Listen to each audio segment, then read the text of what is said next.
साथियों, अभी हम हैं press club of India. Press club कृषि भवन के पास पड़ता है, जो वीआईपी एरिया में है। और यहाँ पर नाम से ही जाहिर है कि पत्रकारों का जमावड़ा होता है और सुबह शाम दोपहर 24 घंटे यहाँ पर पत्रकार होते हैं। राष्ट्रीय अंतर्राष्ट्रीय बहसें, बातचीत, खाना पीना सब कुछ होता है। यहीं पर हमें मिल गए हमारे पुराने दोस्त 1990 से लेकर के अब तक के उपेंद्र प्रसाद, जो नवभारत टाइम्स दिल्ली संस्करण में करीब 11.5 साल तक सहायक संपादक रहे हैं। आप हैं उपेंद्र प्रसाद, नवभारत टाइम्स दिल्ली में संस्करण में सहायक संपादक और पटना एडिशन के संपादक रहे हैं और एक जाने माने अर्थशास्त्री या यूं कहें कि आर्थिक मामलों के पत्रकार रहे हैं शुरू से आज तक। और उपेंद्र प्रसाद जी, आजकल आप क्या कर रहे हैं? एक आईपीए संवाद है या प्रेस एजेंसी, उसका हिंदी सर्विस संवाद नाम की है, उसी का मैं भी संपादक हूँ। अच्छा, तो ये आपकी अपनी एजेंसी है? नहीं, ये स्थापना निखिल चक्रवर्ती ने की थी। निखिल चक्रवर्ती? हाँ, इसके ये तो संस्थापक संपादक थे। हाँ, पत्रकार थे, तो बड़े पत्रकार थे। बहुत बड़े पत्रकार थे। हाँ।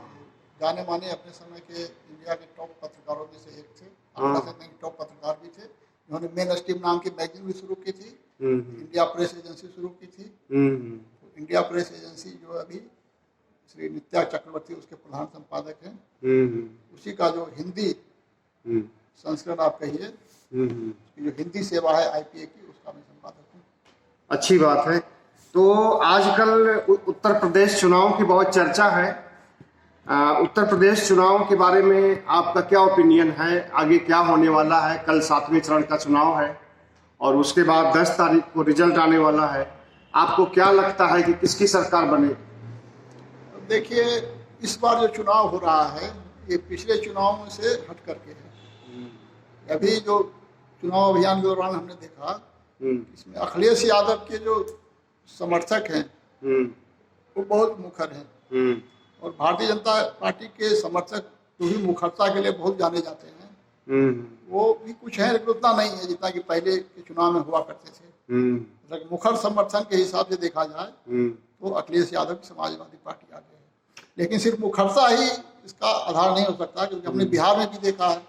बिहार का जो चुनाव हो रहा था तो उसमें तेजस्वी यादव के समर्थक बहुत ज्यादा मुखर थे। उनकी सभा में बहुत भीड़ उठती थी।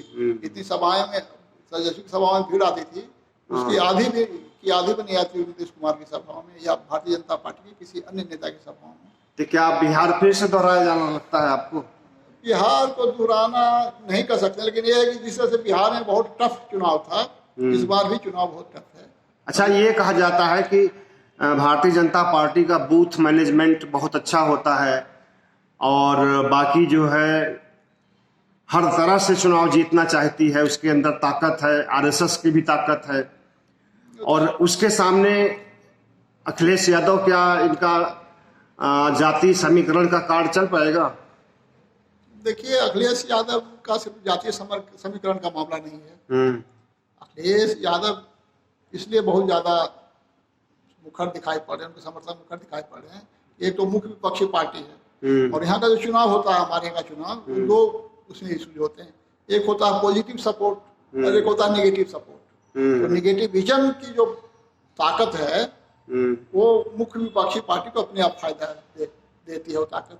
और जिसकी सरकार है उससे लोग बहुत नाराज हैं, इसको नहीं हम देंगे, हम इससे असंतुष्ट हैं। ऐसा फायदा जो मुख्य विपक्षी पार्टी होती है उसको हो जाता है। तो नेगेटिविज्म जो यहाँ है, भारतीय जनता पार्टी के जो खिलाफ आक्रोश है अलग अलग कारणों से, तो उस आक्रोश का फायदा अखिलेश यादव को मिल रहा है। नहीं, इस तरह का आक्रोश तो हम समझते हैं कि राष्ट्रीय स्तर पर है, लेकिन वहां पर इनकी कहीं कहीं मतलब अब सरकारें कई हैं भारतीय जनता पार्टी की, और आगे भी चुनाव होने वाले हैं। 2024 के पहले लगभग 10 राज्यों में चुनाव होने हैं। देखिए, राष्ट्रीय स्तर पर जो चुनाव होता है ना, उसमें मोदी के सामने कोई विकल्प नहीं दिखाई पड़ता लोगों को। इसलिए उनके खिलाफ जो आक्रोश है वो किस व्यक्ति पर इकट्ठा हो, और फिर भारतीय जनता पार्टी के जो अपने रणनीतिकार हैं उन लोगों ने कांग्रेस की ऐसी तैसी कर रखी है, उसकी ऐसी छवि खराब कर रखी है, राहुल गांधी की छवि खराब कर रखी है, क्योंकि मोतीलाल नेहरू, जवाहरलाल नेहरू सबकी छवि खराब कर रखी है। तो वो उसने जो अपना इंतजाम कर लिया है कि कांग्रेस के इर्द गिर्द भाजपाई आक्रोश है, भाजपा के खिलाफ जो आक्रोश है उसके इर्द गिर्द न इकट्ठा हो, इसका इंतजाम कर दिया राष्ट्रीय स्तर पर। लेकिन स्टेट स्तर पर ऐसी बात नहीं है। स्टेट स्तर पर आप देखिए अखिलेश यादव एक हैं चुनौती, उस तरह की चुनौती कहाँ कोई नरेंद्र मोदी को राष्ट्रीय स्तर पर मिलती है। वैसे ही बिहार में, बंगाल में ममता बनर्जी थी, तो वहाँ देखिए जीत गई। दिल्ली आप देखिए, दिल्ली में जब लोकसभा का चुनाव होता है मोदी के सामने कोई नहीं सामने है। तो बंगाल, एक मिनट, दिल्ली में विधानसभा का चुनाव होता है तो यहाँ केजरीवाल मैटर करते हैं, राष्ट्रीय चुनाव में केजरीवाल मैटर नहीं करते हैं। वो देखना पड़ेगा। हमारे मतदाता बहुत स्मार्ट हो गए हैं, उनकी जो पसंद नापसंद है वो चारों तरफ देख करके करते हैं, तो उसका असर पड़ता है नतीजों पर। अब बंगाल का क्या पूछ रहे थे? हम ये कह रहे हैं कि उत्तर प्रदेश जो रिजल्ट आने वाला है 10 मार्च को, तो यहाँ पर बंगाल आने जा रहा है, बंगाल की स्थिति होने जा रही है या बिहार की? हम लोग तो बिहार की स्थिति होगी। बिहार कैसे मतलब नहीं, भारतीय जनता पार्टी सरकार बन जाएगी, जिसकी ही बनेगी वो कम से ही बनेगी, और हो सकता है त्रिशंकु भी हो जाए। बिहार में तो स्पष्ट बहुमत आ गया था एनडीए को, तो 122 जो सीटें होती है उससे 3-4 सीट ज्यादा आ गई थी, वहाँ पर स्पष्ट बहुमत हो गया था। तो क्या यहाँ पर तो त्रिकोणीय संघर्ष रहा ही नहीं है बताया जाता है? यहाँ तो डायरेक्ट आमना सामना था भारतीय जनता पार्टी और समाजवादी पार्टी का। पूरे स्तर, प्रदेश स्तर पर ऐसा नहीं कर सकते हैं, कहीं कहीं जो पॉकेट। हाँ, आपके ये अम्बेडकर नगर, बस्ती और एक संत कबीर नगर नहीं, लेकिन और जो माले बीएसपी के उम्मीदवार हारेंगे भी, तो आने वाले 10,000 5,000 वोट लेकर के ही हारेंगे। तो उस तरह से नहीं आप कह सकते एकदम आमने सामने हो। आमने सामने तो तब माना जाएगा कि जो थर्ड पार्टी है उसको 10% से भी कम वोट आए, तब उसको आमने सामने मानेंगे। वो तो त्रिकोणीय संघर्ष में होता है जो 10% या 5% से। हाँ, तो जीते मतलब टोटल में बतला रहा हूँ। हाँ, टोटल जो चुनाव होगा उत्तर प्रदेश का, तो उसमें अगर बीएसपी इसको हम थर्ड पार्टी भी मान रहे हैं, 10% से उसका कम वोट आ गया, तब हम मान सकते हैं कि आमने सामने होगा। अगर उसको 15% वोट आ रहा है तो जो चुनाव हारते हैं कैंडिडेट, उसके पास जो वोट होता है। नहीं, मायावती तो हमेशा उत्तर प्रदेश के चुनाव में 20-21% पाई हैं, चाहे, और 2007 में 30% पा करके सरकार बनाई है। तो मायावती को नजरअंदाज नहीं किया जा सकता है। दलित वोट उनके साथ अभी भी है, तो वही तो मैंने बोला। और खास करके जाटो वोट तो पूरा का पूरा इनके। यही मैं बोला, इसलिए सीधे स्टेट मत कहे कि सीधे सीधी होगा। अभी त्रिकोणात्मक ही है। त्रिकोणात्मक सीधा मुकाबला तभी होगा जब जो तीसरा पक्ष है बहुत कमजोर हो जाए, तीसरे पक्ष को वोट ही नहीं मिले। यहाँ तो तीसरा पक्ष को वोट मिल रहा है, हो सकता है 20%। अच्छा, मान लीजिए त्रिकोणीय संघर्ष है, तो इसमें मायावती समाजवादी पार्टी को फायदा होगा या फिर भारतीय जनता पार्टी को? त्रिकोणीय संघर्ष में उसको फायदा होता है, जो पहले नंबर पर आ गया उसको बहुत ज्यादा फायदा हो जाता है। तो उत्तर प्रदेश में 40% 42% वोट मिले हैं बीजेपी को और उसके समर्थक पार्टियों को पिछले 3 चुनावों से। तो सवाल देखना है कि उससे कितने घटेंगे। घटना तो निश्चित है, और वो घट करके 35% आता है कि 30% आता है। अगर 35% आ गया तो फिर एडवांटेज पोजीशन में रहेगी बीजेपी। हाँ, बना लेगी सरकार। 30% में आ गई तो फिर समाजवादी पार्टी। जो आप कह रहे हैं अगर त्रिकोणीय संघर्ष हो रहा होगा और 35 का 34-32% भी पा जाएगी, तब भी भारतीय जनता पार्टी सरकार बन जाएगी।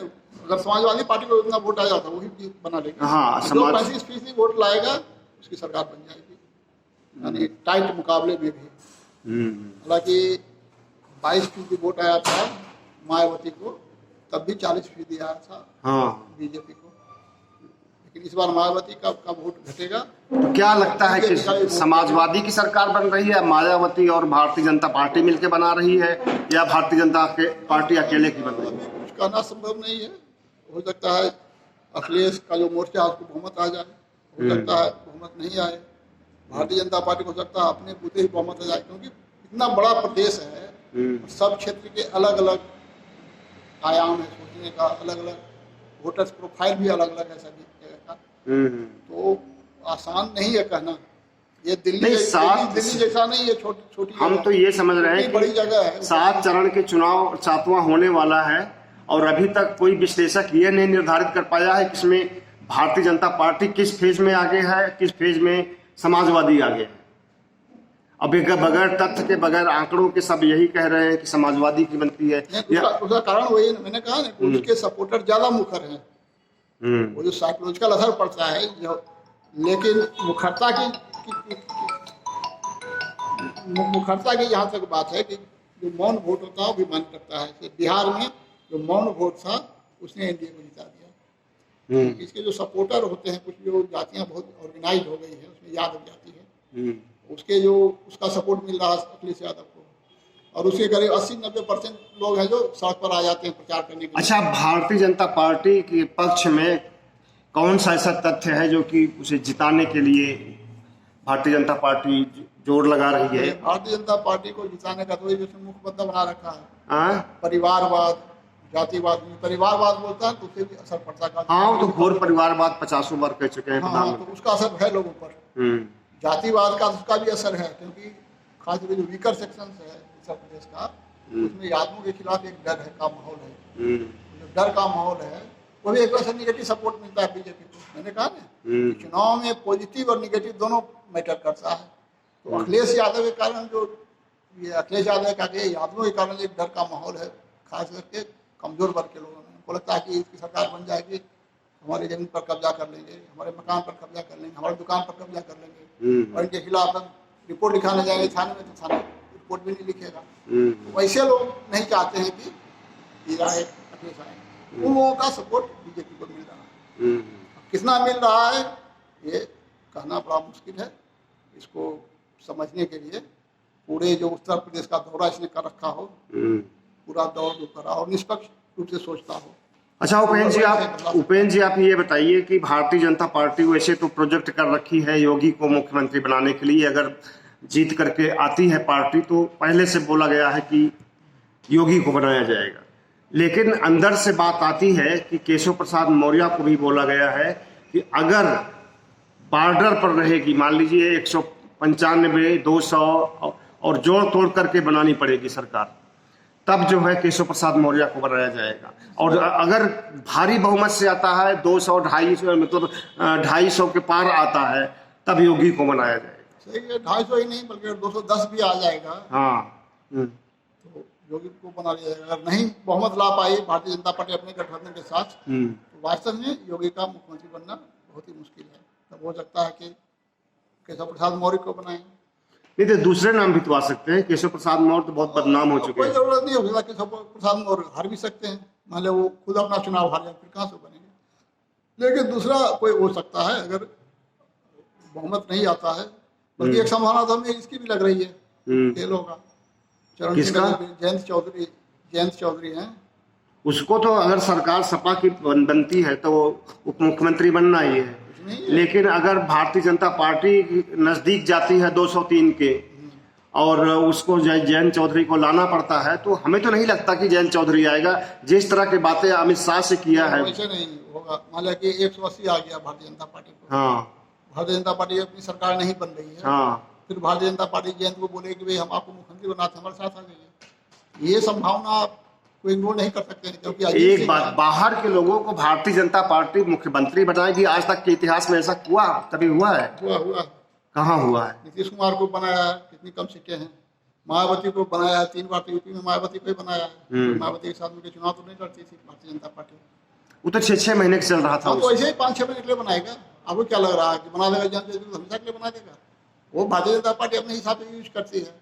बल्कि एक संभावना ये भी है उसको बना करके या उसको नहीं भी बना करके बोले कि हम आपको हरित प्रदेश देते हैं, क्योंकि जो हरित प्रदेश का इलाका जो मांग रहती है अजीत सिंह की रही थी, तो उस हरित प्रदेश का जो एक हिस्सा, मतलब पश्चिमी उत्तर प्रदेश का अलग से राज्य बना दे, क्योंकि यही भारतीय जनता पार्टी को कम सीटें आएगी। अगर यहाँ के सारी सीटों को निकाल दीजिए, उससे जो उत्तर प्रदेश बच जाता है उसमें भारतीय जनता पार्टी स्पष्ट बहुमत में रहेगी, उसमें दो मत नहीं है। इधर ही सबसे खराब हालत है भारतीय जनता पार्टी की। अगर वैसा कोई सीन उभरता है तो आप एक अलग प्रदेश भी देख सकते हैं इस चुनाव नतीजों के कारण, और फिर उसको ये कर सकती है। अभी भी उसके साथ है जो प्रेस। अच्छा, हमेशा ये कहा जाता है कि दिल्ली का रास्ता लखनऊ से होकर के आता है, 80 सीटें हैं उत्तर प्रदेश में, और उत्तर प्रदेश की वजह से ही, उत्तर प्रदेश की छत्रछाया से ही जो है सरकार बनती है केंद्र में। तो अगर हार हो जाती है भारतीय जनता पार्टी की, तो आपको क्या लगता है कि अगली बार फिर से जो है मोदी जी आ पाएंगे या नहीं आ पाएंगे? मुश्किल हो जाएगा मोदी जी के लिए। अगर भारतीय जनता पार्टी वहाँ हार जाती है, अखिलेश की सरकार बन जाती है, तो ये भारतीय जनता पार्टी से ज्यादा बड़ा नरेंद्र मोदी के लिए झटका होगा। फिर पार्टी के अंदर या संघ परिवार के अंदर ही नरेंद्र मोदी के खिलाफ आवाज उठने लगेगी, और एक बार आवाज उठने लग गई फिर वो आवाज दबने वाली नहीं है। नहीं, तो अंदर से तो आवाज अभी भी उठ रही है, बहुत समय से उठ रही है आवाज। नहीं, उतना लेकिन पहले जैसे अब इनका पकड़ नहीं रह गई है कि हाँ शांत कर दें किसी को, चाहे वो और तेज हो जाएगी। सुब्रमण्यम स्वामी हो, वरुण गांधी हो, तो सुब्रमण्यम स्वामी, वरुण गांधी जैसे लोग सैकड़ों आ जाएंगे। तो वो सैकड़ों लोग, नितिन गडकरी भी कभी कभी मुखर हो जाते हैं, बोल देते हैं कभी कभी। ऐसे लोग बहुत ज्यादा लोग तो कम से कम थोड़ा सा क्या बोलते हैं, शिष्ट भाषा का इस्तेमाल करते हैं। लेकिन भारतीय जनता पार्टी, उसके जो बहुत बड़ा जो IT सेल है, उसमें लोग हैं, उनके पास एक से एक भयानक शब्द हैं। तो वो जो अशिष्ट लोग हैं वो लोग भी हावी हो जाएंगे। इसलिए अगर चुनाव में हार हो जाती है तो भारतीय जनता पार्टी से ज्यादा नरेंद्र मोदी को झटका है। फिर नरेंद्र मोदी का उसका नेता बने रहना वो आसान नहीं होगा। इनकी चुनौतियां बहुत बढ़ जाएगी। अच्छा, अंदर खाने से भारतीय जनता पार्टी के पता चलता है कि हिंदू राष्ट्र बनाने की तैयारी पूरी तरह से संघ से मिलकर के चल रही है। संघ भी तैयारी कर रहा है, भारतीय जनता पार्टी भी कर रही है, और हिंदू युवा वाहिनी ने तो खुल करके दिल्ली में जिस तरह से शपथ ग्रहण किया था कि हमें राष्ट्र, हिंदू राष्ट्र बनाना है और इसके लिए मार डालेंगे, काट डालेंगे, ये भी आपने सुना होगा, वीडियो देखा होगा। तो क्या उत्तर प्रदेश चुनाव के निहितार्थ इस पे क्या कहा जा सकता है? अगर उत्तर प्रदेश में भारतीय जनता पार्टी हारती है तो क्या भारतीय जनता पार्टी हिंदू राष्ट्र बना सकेगी? ये हिंदू राष्ट्र से गुफा है, जुमला है, कुछ होने वाला नहीं है। ये हिंदू राष्ट्र है, जो उसके जो फ्रिंज एलिमेंट्स हैं वही लोग कर रहे हैं। नहीं, संविधान में तो संविधान के मौलिक स्ट्रक्चर को, उसके मौलिक ढांचे को खत्म करने के लिए कोई जगह ही नहीं दिया गया है। संशोधन किया जा सकता है। तो नहीं बन पाएगा ना, क्योंकि अभी भारतीय जनता पार्टी, और जब तक संविधान को हटाया नहीं जाएगा तब तक हिंदू राष्ट्र बनेगा नहीं। इसमें 3/4 चाहिए राज्यसभा में भी, हाँ, लोकसभा में भी। हाँ, राज्यसभा में तो बहुमत अभी तक आया नहीं बीजेपी को। हाँ, 2/3 3/4 कहाँ से आएगा? हाँ, तो उसके लिए अब है जो उसका जो, लेकिन भारतीय जनता पार्टी, RSS की पूरी कोशिश है कि RSS के 100 साल पूरे हो रहे हैं 2025 में। कोशिश रहने से क्या होगा, नंबर तो चाहिए ना। राज्यसभा में 22 में कुछ सीटें और घट जाएगी 22 का चुनाव होगा। क्योंकि राज्यों में, बहुत सारे राज्यों में बीजेपी चुनाव हार चुकी है। और दूसरी बात, क्या हिंदू राष्ट्र को पिछड़ी जातियों के लोग, दलित समाज के लोग, अम्बेडकरवादी जितने भी हैं, क्या ये लोग बर्दाश्त करेंगे? या जो भी धर्म निरपेक्ष है, हिंदुओं में भी बहुत से ऐसे लोग, ओबीसी दलित, उनको हिंदू राष्ट्र से क्या खतरा है? कोई खतरा नहीं है। क्यों? वो लोग हिंदू है तो हिंदुओं को हिंदू राष्ट्र से कोई खतरा नहीं। तो हिंदू है तो हिंदू में जाति है ना, उसी जातियां तो हिंदू राष्ट्र जब बनेगा तो देखिए, भारत ऑलरेडी हिंदू राष्ट्र है। हमने जिस देश में 80% हिंदू रह रहे हो, हाँ, सब कुछ पर हिंदू का कब्जा हो, तो हिंदू राष्ट्र है। अब अघोषित हिंदू राष्ट्र भारत, हाँ अघोषित है, लेकिन इसको घोषित करने में मुश्किल हो जाएगी। घोषित हो ही नहीं पाएगी ना। घोषित करना उसकी प्रायोरिटी भी नहीं होगी। ये जो राष्ट्रवाद है, ये जो पूंजीवाद का खेल है, जो मोदी सरकार है, काट दीजिए, बल्कि स्विच ऑफ कर दीजिए, बंद कर दीजिए, साइलेंट कर दीजिए। तो ये आप कहिए कि कुछ होना जाना है नहीं, इसकी प्रायोरिटी ही नहीं है। जो पावरफुल जो है, जो सत्ता पर काबिज है भारत की सत्ता पर, उसका हिंदू राष्ट्र में कोई दिलचस्पी नहीं। अच्छा, ये बताइए, 2019 के बाद भारतीय जनता पार्टी लगभग 10 राज्यों में हार चुकी है। अब इसका भविष्य क्या है? अब ये ढलान पर है, ढलान पर है भविष्य, ढलान पर है। ढलान पर है, इसलिए बोल रहे हैं कि हिंदू राष्ट्र कहाँ से बना पाएगी? राज्यसभा में सीटें चाहिए, राज्यसभा में मैक्सिमम पहुंच गया है इसका, अब घटेगा ही। विधानसभा में जो चुनाव होकर के आते हैं, राज्यों से ही आते हैं, विधानसभाओं से आते हैं। विधानसभा में इसकी संख्या घट गई है। उत्तर प्रदेश में जो द्विवार्षीय चुनाव हो रहा था, तो उसमें दो को छोड़ करके सारी सीटें पर इसका आ जाता था। अगर 12 MP आने हैं तो 10 इसके आते थे। अब घट के माला 50% पर आ गया, तो 12 MP 6 ही आ पाएंगे। तो इसका जो बढ़ने का था वो स्पीड खत्म हो चुका है। अब राज्यसभा में जो आज की संख्या में जितने सदस्य हैं उससे ज़्यादा कभी नहीं, हम उससे कम ही होंगे। तो वो तो खत्म हो चुका है खेल। बाकी है कि जितना भी डैमेज करना है, और वो मैंने बोला ना, हिंदू राष्ट्र बनाने में इसका ही है नहीं, ये जुमला है हिंदू राष्ट्र। अच्छा, हिंदू राष्ट्र क्या है इसके बारे में स्पष्ट ही नहीं है। लेकिन बहुत उम्मीद लगाए बैठे हैं कट्टरपंथी हिंदू कुछ लोग। नहीं, ये हिंदू राष्ट्रवाद का अम्बेडकरवादी है, मुस्लिम पॉलिटिशियन है, ये जो लोग हैं यही सब इसको हिंदू राष्ट्रवाद को ये कर रहे हैं। अरे हिंदू वाहिनी का आपने देखा नहीं था ये वीडियो? सब फ्रिंज एलिमेंट्स है, अम्बेडकरवादी फ्रिंज एलिमेंट्स है। युवा वाहिनी आप बोल रहे हैं वही फ्रिंज एलिमेंट्स है। जो फ्रिंज एलिमेंट्स हैं, नहीं, युवा वाहिनी के लोग तो ये आज सब लोग फ्रिंज एलिमेंट्स है, वो आरएसएस का थोड़े है, बीजेपी सत्ता प्रतिष्ठान का नहीं, बाहर के लोग हैं सब। योगी ने बनाया है हिंदू युवा वाहिनी को गोरखपुर में, और वो एक बहुत बड़ी शक्ति के रूप में काम कर रही है इस समय। हाँ, फिर भी और वही उसने दिल्ली में जो है शपथ ग्रहण किया था कि हमें ये सब फ्रिंज ही है। बाहर हो जाए बीजेपी से तो जो कौन पूछता है। और उसके साथ साथ धर्म संसद जो हरिद्वार में हुआ था वो भी आपने देखा होगा। हाँ, तो जेल में है ना धर्म संसद वाला। हाँ, ये भी जेल में है, कालीचरण भी जेल में है अभी बहुत। इसलिए वो सबका सिर्फ इस्तेमाल किया जा रहा है। देखिए, कुछ फ्रिंज एलिमेंट्स हैं हिंदू के नाम पर, अम्बेडकर के नाम पर, मुस्लिम के नाम पर। जो तीन एजेंडा है ना, एक हिंदूवादी एजेंडा है, एक अम्बेडकरवादी एजेंडा और एक मुस्लिमवादी एजेंडा। तीनों एजेंडा है जो भारत को तबाह करने के लिए, और तीनों में आपसी में मेल जोल भी है। इन तीनों है जो समान रूप से भारत के लिए खतरनाक है। असली जो एजेंडा है भ्रष्टाचार का एजेंडा है। लोगों को, किसानों को सिंचाई मिलनी चाहिए, सीड्स मिलने चाहिए कम कीमत पर, शिक्षा मिलनी चाहिए लोगों को, स्वास्थ्य का इंतजाम होना चाहिए। मेन उसको दबाने के लिए ये तीन तरह के फ्रिंज एलिमेंट्स है जो पूरा एक कर रहे हैं। तीनों को व्यवस्था ने खड़ा कर रखा है कि ये इशू चलाते रहो ताकि मुख्य इशू पर उनका ध्यान ही नहीं जाए। एकाएक कुछ होगा, अब वहाँ नाकामी मिल रही है यूक्रेन में, कोई है कि आरक्षण का मामला ला रहा है कि भाई आरक्षण रहता तो मेरी बेटी नहीं मरती, मेरा बेटा नहीं मरता। ये सब व्यवस्था का क्रिएट किया हुआ है। ये सब फ्रिंज व्यवस्था है जो फ्रिंज एलिमेंट्स का इस्तेमाल करके अपनी गाड़ी आगे चला रही है। इस सबको मैं अलग अलग करके नहीं देखता। अम्बेडकरवादी और हिंदूवादी हैं तो एक ही सिक्के के दो पहलू हैं, दोनों अलग अलग नहीं है। ठीक, बहुत बहुत धन्यवाद उपेंद्र प्रसाद जी। और